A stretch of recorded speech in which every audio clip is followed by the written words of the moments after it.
दोस्तों आजकल बिहार में जो कुछ हो रहा है ऐसा एनडीए में पहले कभी नहीं हुआ। बात बात पर झगड़ा हो रहा है। सच कहूं तो नीतीश और अमित शाह कैंप के बीच दिन ब दिन मतभेद गहराते चले जा रहे हैं और आज तो हद ही हो गई। आज जेडीयू ने एक पोस्टर जारी किया जिसमें कहा 25 से 30 नीतीश ही रहेंगे, यानी सीधे सीधे बीजेपी को मैसेज था कि नीतीश बाबू टेम्परेरी चीफ मिनिस्टर नहीं है। और 2025 बिहार के अंदर नीतीश कुमार ने सीएम की शपथ तो ले ली है, लेकिन बावजूद इसके फिर भी नीतीश कुमार को उनकी कुर्सी से हटाने का हर मुमकिन और संभव प्रयास किया जा रहा है। दोस्तों, दावा किया जा रहा है कि नीतीश कुमार और अमित शाह के बीच में एक अलग ही जंग देखने को मिल रही है। लेकिन एक बड़ा सवाल कि अगर नीतीश कुमार को अब भी कुर्सी से हटा दिया गया तो उसके बाद नीतीश कुमार क्या करेंगे? क्या प्रधानमंत्री नरेंद्र मोदी जी जो उनके समर्थन से सत्ता के अंदर बैठे हुए हैं, तो क्या नीतीश कुमार समर्थन वापस करने जा रहे हैं? दोस्तों, क्या खबर सामने निकल कर आई है? तस्वीर और खबर सामने निकल कर आने के बाद गुजरात से लेकर दिल्ली तक क्यों हड़कंप मचा हुआ है? हमारे साथ वरिष्ठ पत्रकार मौजूद हैं, दीपक शर्मा। आप उनकी इस रिपोर्ट को देखिए। नमस्कार, मैं दीपक शर्मा, मेरे यूट्यूब मंच पर आपका स्वागत। दोस्तों आजकल बिहार में जो कुछ हो रहा है ऐसा एनडीए में पहले कभी नहीं हुआ। बात बात पर झगड़ा हो रहा है। सच कहूं तो नीतीश और अमित शाह कैंप के बीच दिन ब दिन मतभेद गहराते चले जा रहे हैं और आज तो हद ही हो गई। आज जेडीयू ने एक पोस्टर जारी किया जिसमें कहा 25 से 30 नीतीश ही रहेंगे, यानी सीधे सीधे बीजेपी को मैसेज था कि नीतीश बाबू टेम्परेरी चीफ मिनिस्टर नहीं है और 2025 से लेकर 2030 तक जेडीयू की ही सरकार रहेगी। अब मतलब साफ है कि अमित शाह को मैसेज दिया जा रहा है कि वो नीतीश कुमार को कुछ महीने बाद हटाने का जो प्लान बना रहे हैं उस प्लान को छोड़ते हैं। और दोस्तों बात यहीं खत्म नहीं हुई है। विधानसभा के स्पीकर के पद को लेकर भी दोनों खेमों में झगड़ा, जेडीयू और बीजेपी में झगड़ा है। नीतीश कुमार चाहते हैं कि भाई उनकी पार्टी का स्पीकर होना चाहिए, विधानसभा का स्पीकर उनकी पार्टी का हो। और आज तो मीडिया में, सोशल मीडिया में खासकर जेडीयू की तरफ से एक नाम भी उछाला गया, दामोदर रावत का। दामोदर रावत जेडीयू के पुराने विधायक हैं, नीतीश कुमार के खास, उनका नाम उछाला जा रहा है। उधर बीजेपी का कहना है कि भाई पहले भी स्पीकर उन्हीं का था और अब भी स्पीकर उन्हीं का ही होगा, चाहे कुछ हो जाए।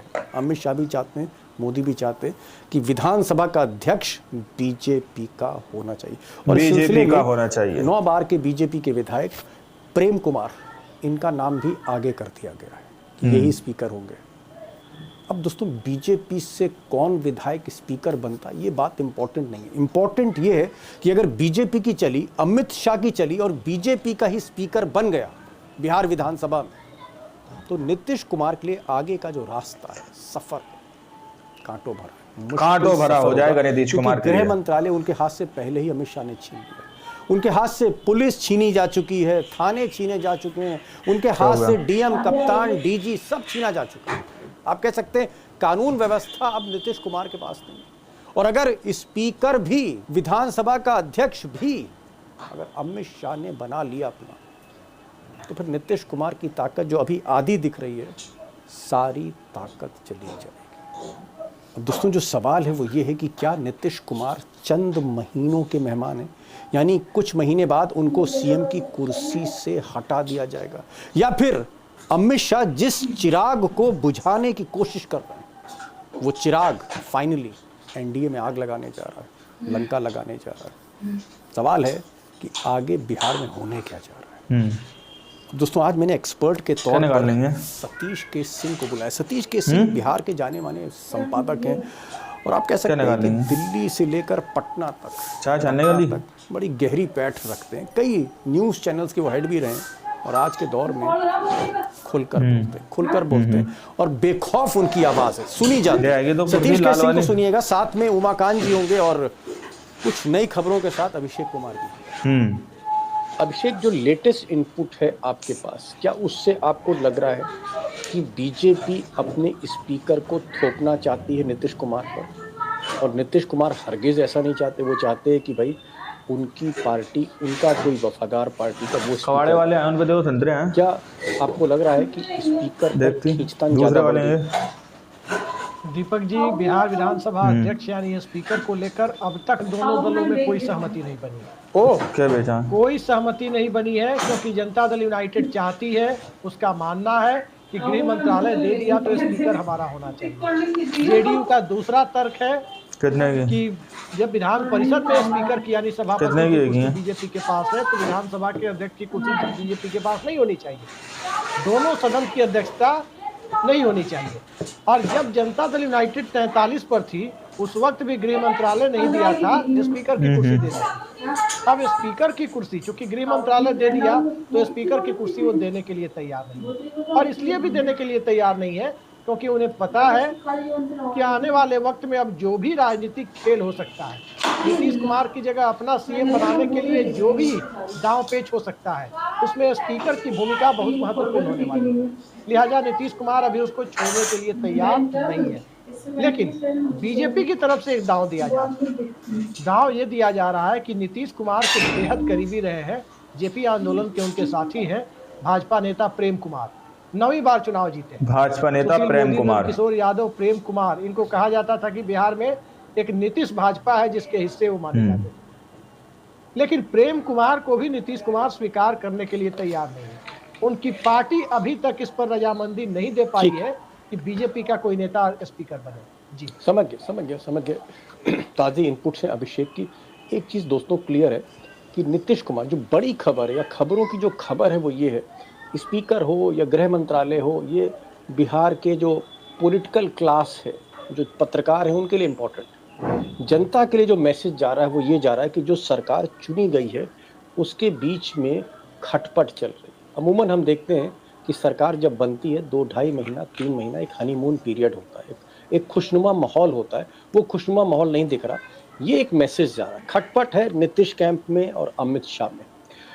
मैं जरा सतीश जी के पास जाना चाह रहा हूँ। सतीश जी, क्या नीतीश कुमार और अमित शाह इनके बीच में भरोसे की कमी है?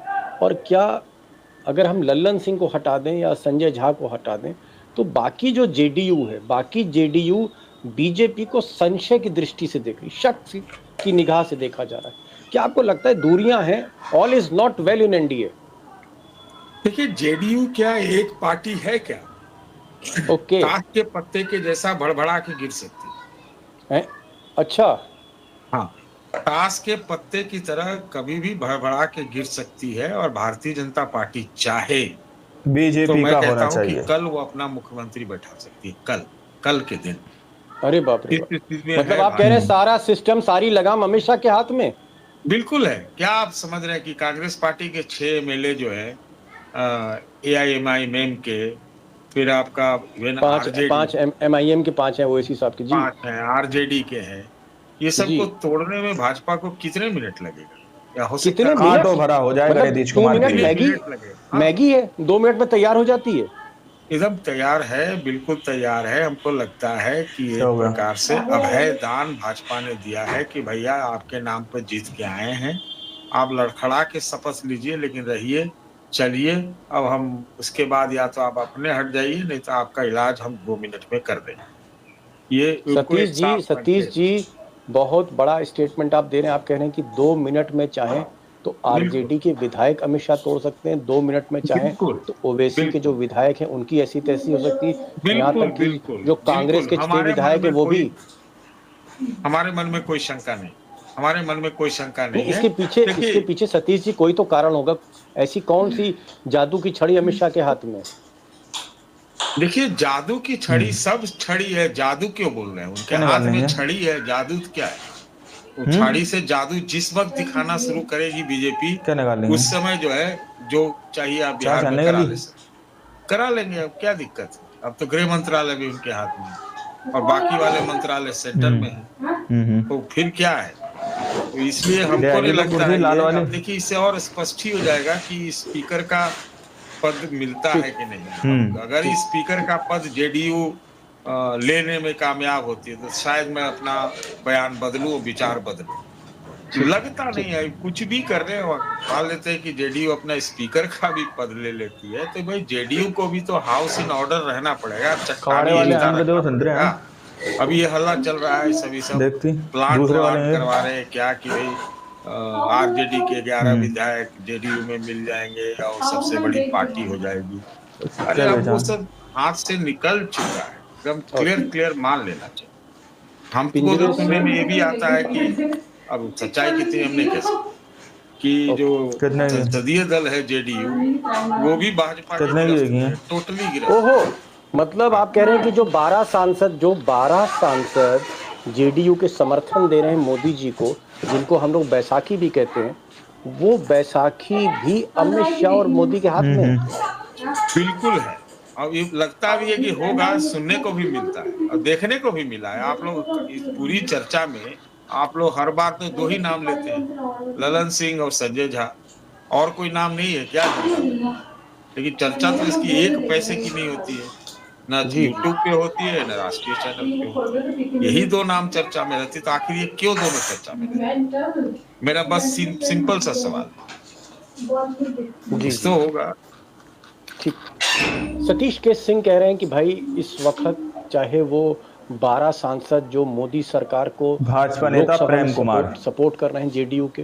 दोस्तों, आप लोगों ने इस वीडियो को शुरू से आखिर तक देखा। वीडियो के अंदर साफ तौर पर बात की गई है कि किस तरीके से नीतीश कुमार को अब भी कुर्सी से हटाने के हर संभव और मुमकिन प्रयास किए जा रहे हैं। किस तरीके से स्पीकर को लेकर यहां पर एक बड़ा बखेड़ा खड़ा किया जा रहा है। भाजपा चाहती है कि उनका स्पीकर वहां पर मौजूद हो, लेकिन नीतीश कुमार सीधे तौर पर कह रहे हैं कि नहीं, और नीतीश कुमार को हौले हौले करके सारी ताकत जो है नीतीश कुमार के हाथ से वो सब छीन ली जा रही है। दोस्तों, सारे मंत्रालय हो या पुलिस प्रशासन हो, सब कुछ छीन कर किसके हाथों दिया जा चुका है, वो तस्वीरें किसी से छुपी नहीं है।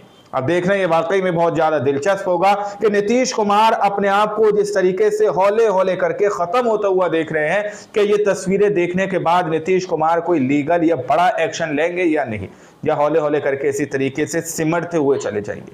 सवाल बहुत बड़ा है। रिपोर्ट आप लोगों ने शुरू से आखिर तक देखी। इस रिपोर्ट के बारे में आप लोग क्या सोचते हैं, क्या समझते हैं, अपनी राय कमेंट सेक्शन में जरूर दीजिएगा। सच्ची पक्की खबरें देखने के लिए चैनल को सब्सक्राइब कीजिए। मिलते हैं अगली वीडियो में, जब तक के लिए जय हिंद, जय भारत।